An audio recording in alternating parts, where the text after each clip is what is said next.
Hello everyone, welcome back to my channel. In today's video we are doing a what's for dinner. So as you know, I typically only show what we ate for dinner, but on this video I wanted to include a little bit of breakfast. So every week I try to bulk batch our breakfast, such as these chocolate chip pancakes. This week my kiddos helped me make these pancakes, so I wanted to include this little clip here. This was super easy. It's just a pancake batter that already comes pre-made. All I had to do was add some water. So as you can see here, my kiddos were helping me prepare the pancake batter. They wanted chocolate chips for their pancakes, so that is what we did. We added some chocolate chips and we made a lot of chocolate chip pancakes for this week. And so they typically ate 2 to 3 every single day. And this is great for a quick breakfast with some fruit, eggs, or something else. So that is what they had. So another thing that I did this week to bulk prep is make some sofrito. I had some culantro, which is like a spiny cilantro that I needed to use up, so I went ahead and made myself a batch. So I needed some cilantro, like I said, some culantro, and then we needed some sweet peppers, some green peppers, some onion, as well as some garlic.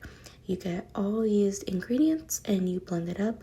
I only have a very small food processor that I got from the thrift store a couple years ago, so I have to do it very slowly and in batches, but it's okay because it gets the job done.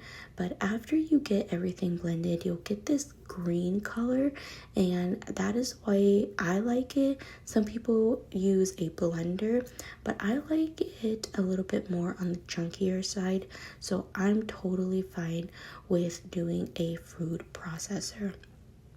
Once I have everything blended, like I said, I have to do everything in batches because my food processor is pretty small. I go ahead and mix it all up, and then once it's nice and incorporated in that green color, I go ahead and add it to mason jars. Some people add it in cubes and freeze it, and then they use that, but I usually don't make a lot at a time. I typically make about 2 jars, so I just use the jar method. I keep one in the freezer and then one in the fridge for cooking. And so I did that this week to help with some dishes, because a lot of my dishes this week did have sofrito in it, and also next week. So I am prepared for my dishes that I'm going to make this week. So this week, one of the first things that I did was I prepped my protein. I do have guests in my house this week, so we wanted to make sure we prepped ahead of time. So we got a pork butt and we marinated that, and then we got some chicken and we marinated that. The first meal we had, I completely forgot to take a video of the meal, but it was actually fajitas, and we did it on the blackstone. This is what was left after everything. We had peppers and onions and a lot of toppings, and when I say 10 people devoured those fajitas, they devoured it. So this is everything that we had left for that meal, so I wanted to include it here. But yeah, this was not everything, but that was everything we had. And then the second day we had our pulled pork and we made the sandwiches with it. Again, I forgot to take a video of the process, but basically my husband put the pork butt on the smoker for several hours, and we had a lot of shredded pork, and we made sandwiches, and then we also made barbecue nachos. So we ate on that for 2 days. All right, and then the next day we decided to do some chicken and rice dish, if you will. And we just did some leftover chicken what we had. We seasoned that. We used some of our sofrito, and we did a lot of different seasonings such as bay leaves, garlic powder, adobo, oregano, sazon, and then we also needed some rice.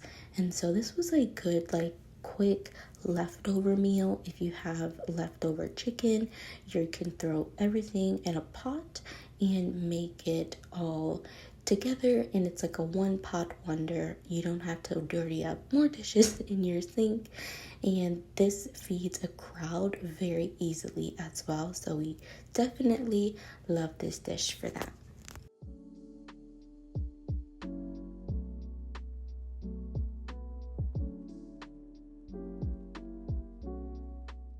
Alrighty, so once you season everything up and all of your ingredients are set out and ready, you want to go ahead and get that chicken and sear it and get some good color on that chicken. It's not going to be 100% done by the time you add the rice, and that is totally okay, because once the rice gets added and you cook that, the chicken will complete the cooking process. But here I am just giving it a little stir, and then after you put your seasonings and the sofrito, this is the color that you want. So you want a really nice, I guess it's more like a brownish reddish color maybe, but this is the color that you're going for. After this, you go ahead and add your water and you add your rice, and you give it a little stir again. Taste for seasoning if you will, but after a few minutes, about 15 or 20 minutes, you come out with a beautiful plate of rice with chicken, or arroz con pollo. We had this with a side of green beans, and it was very nice, very filling, and it's great for a crowd because it's only one pot and you don't dirty a lot of dishes. On the final night this week, we did have our pizza night. We were thankful that our guests also wanted pizza, so we split the cost of 6 pizzas. And you guys, 6 pizzas were a lot of money. We have an eat out budget where the pizza's cost came out of, but I was shocked. I'm like, oh my gosh, pizza's getting way more and more expensive. It used to be like a cheat meal.